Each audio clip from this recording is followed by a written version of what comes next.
मैं डॉक्टर शोएब जैदी हूँ। मैं senior consultant cancer surgery Indraprastha Apollo hospital में हूँ। तो आज का मेरा विषय है लंग कैंसर के बारे में बताना, उसके बारे में जागरूकता पैदा करना कि लंग कैंसर कैसे होता है और उसका कैसे इलाज होता है। देखिए, लंग कैंसर का सबसे पहला कारण और सबसे इम्पोर्टेंट कारण यही है कि तंबाकू या स्मोकिंग। अ, अगर हम तंबाकू या स्मोकिंग बंद कर दें तो 90% लंग कैंसर नहीं होने का। ठीक है। हमारे देश में 30 से 40% लोग स्मोकिंग करते हैं। 2 करोड़ से ज़्यादा बच्चे भी 10 से 14 साल की उम्र में स्मोकिंग करते हैं। तो उससे ना सिर्फ लंग कैंसर, बहुत सारे कैंसर होने की संभावना होती है। लंग कैंसर हो, पैंक्रियाटिक कैंसर हो, ब्लैडर कैंसर हो और पेट के बहुत सारे कैंसर हो सकते हैं।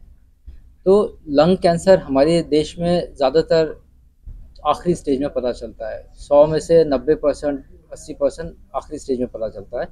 जब आखिरी स्टेज होती है तो बहुत कम लोगों को बचाया जा सकता है, बहुत कम लोगों का कैंसर कंट्रोल किया जा सकता है। हाँ, अगर हम उस कैंसर को अर्ली स्टेज में पकड़ लें, पहली या दूसरी स्टेज में, तो ठीक है होने की संभावना कहीं ज़्यादा हो जाती है। तो अर्ली स्टेज में पकड़ने के लिए जागरूकता पैदा करना ज़रूरी है। कोई भी खांसी या छाती में दर्द या बलगम में खून या छाती में स्वेलिंग या गले में गांठ ऐसे हो जाना लंग कैंसर में होता है। तो अगर कोई खांसी हो रही है, हमें टीबी के कारण भी खांसी हो सकती है, हमें एलर्जी के कारण भी खांसी हो सकती है, किसी तरह की खांसी अगर 3 हफ्ते में ठीक ना हो तो डॉक्टर से संपर्क करना चाहिए। डॉक्टर कुछ टेस्ट कराएंगे, एक्सरे कराएंगे या सीटी स्कैन कराएंगे, उससे लंग कैंसर का डायग्नोसिस हो सकता है, उससे टीबी का डायग्नोसिस भी हो सकता है। और अगर उस अर्ली स्टेज में डॉक्टर बोलते हैं कि हाँ अंदर कोई गांठ दिख रही है जिसका बायोप्सी करना है, तो बायोप्सी करवा लेना चाहिए। बिकॉज बायोप्सी करने से कैंसर फैलता नहीं है और बायोप्सी करने से कैंसर बढ़ता नहीं है। जितने भी आज लोग लंग कैंसर से ठीक होते हैं, उन सब की बायोप्सी होती है और सब बायोप्सी के बाद इलाज करा के ठीक होते हैं।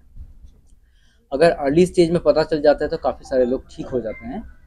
अब रहा सवाल सर्जरी का, अर्ली स्टेज में जो लंग कैंसर का इलाज है सर्जरी होती है, और ज़्यादा एडवांस स्टेज होती है तो पहले कीमोथेरेपी होती है, उसके बाद सर्जरी होती है। कितने परसेंटेज मतलब करने के बाद ठीक हो जाते हैं?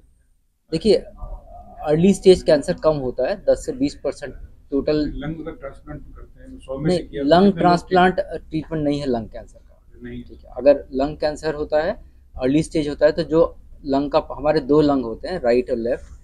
और राइट और लेफ्ट में हमारी 5 लोब्स होती हैं मिला के, 3 राइट साइड पे होती हैं और 2 लेफ्ट साइड पे होती हैं। अगर मानो कि अपर भाग में कैंसर है तो उसका अपर लोब निकालने से इलाज हो जाता है, और साथ में अंदर छोटी छोटी गांठें होती हैं जिनको लिम्फ नोड बोलते हैं, उनको निकालने से हो जाता है। फिर एक बार निकालने के बाद बायोप्सी होती है, हमें पता चलता है कि कौन सा स्टेज था, आगे कोई कीमोथेरेपी करना है या रेडियोथेरेपी करना है या टारगेट थेरेपी करना है, उसके बाद डिसाइड होता है। मैं डॉक्टर कुलदीप सिंह हूँ। मैं senior consultant plastic reconstructive cosmetic surgery Indraprastha Apollo hospital नई दिल्ली से हूँ। आज की ये जो कॉन्फ्रेंस है वो प्लास्टिक सर्जरी का स्कोप पूरा बताने। प्लास्टिक सर्जरी ब्रॉड विषय है और उसके अलग अलग पार्ट्स हैं, जिसमें रिकंस्ट्रक्टिव भी होता है, जिसमें कॉस्मेटिक भी होता है। तो उन सब के बारे में एक पूरा रेंज बताने की, क्या क्या तकलीफें, क्या क्या परेशानी, क्या क्या ऑपरेशन, क्या क्या प्रोसीजर हो सकते हैं, क्या उसका आउटकम हो सकता है।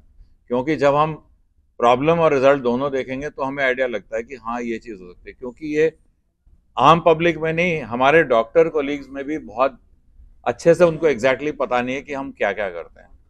तो इसलिए इस बारे में सारा ये प्रेस कॉन्फ्रेंस है कि जागरूकता। जैसे फॉर एग्जांपल आप ले लो कि बर्न है, जल जाते हैं लोग, हम लोग उसमें सर्जरी जल्दी करते हैं, 3 दिन में शुरू कर देते हैं कि इन्फेक्शन होने से पहले ही डेड स्किन को निकाल के ग्राफ्टिंग करते हैं। आमतौर पे लोग बाद में करते हैं जब जख्म लाल हो जाता है, हम लोग पहले करते हैं इन्फेक्शन होने से पहले।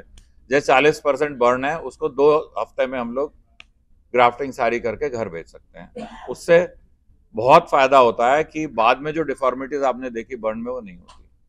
जैसे उंगली कट जाती है, हाथ कट जाता है, उसको अगर 6 घंटे में प्रिजर्व करके ले जाएं तो उसको वापस माइक्रो सर्जरी से जोड़ा जा सकता है। ठीक है, वो करते हैं। जैसे कैंसर सर्जरी है, उसमें मांस निकालते हैं, छाती का हो, मुंह का हो, कहीं और जगह का हो, अंग का, तो उसको निकालते हैं। तो हम लोग उसी टाइम उसको रिकंस्ट्रक्ट कर सकते हैं, माइक्रो सर्जरी के द्वारा कर सकते हैं, वैसे फ्लैप्स के द्वारा, तो उसी टाइम रिकंस्ट्रक्शन हो सकता है। कैंसर की सर्जरी साथ साथ रिकंस्ट्रक्शन हो गया तो पेशेंट जो है वो डिफॉर्मिटी के साथ नहीं रहता, तो वो हो जाता है। फिर जैसे जन्मजात बहुत सारी प्रॉब्लम्स हैं, क्लेफ्ट लिप है, पैलेट है, वो सब करते हैं। कॉस्मेटिक सर्जरी हैं, पहले कॉस्मेटिक सर्जरी हम सोचते थे बहुत महंगा है, जिनको बहुत सुंदरता की आवश्यकता है वो रखते हैं। अब क्या है, वो मोस्टली एंटी एजिंग हो गया है, जो एज के साथ साथ चेंजेस आते हैं फेस में उसको रिवर्स कर सकते हैं, तो वो ज्यादातर रेस्टोरेटिव हो गया है। यंगर लोगों में किसी की चिन छोटी है, किसी की नोज, उसमें हम उसको एनहांस कर सकते हैं सर्जिकल। तो इसमें प्रॉब्लम ये थी कि जो लोग लेट एज, जिनकी एज ज्यादा हो, तभी सर्जरी कराते थे।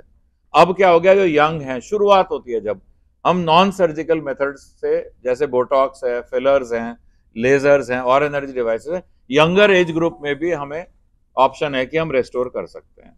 स्किन टाइटनिंग है नॉन सर्जिकल, फैट रिडक्शन है नॉन सर्जिकल, तो ये बहुत वाइड रेंज है जिसमें हम काम करते हैं, और ये सारी चीज पता होनी चाहिए लोगों को, तभी उसका फायदा उठाया जा सकता है। तो इस बारे में है।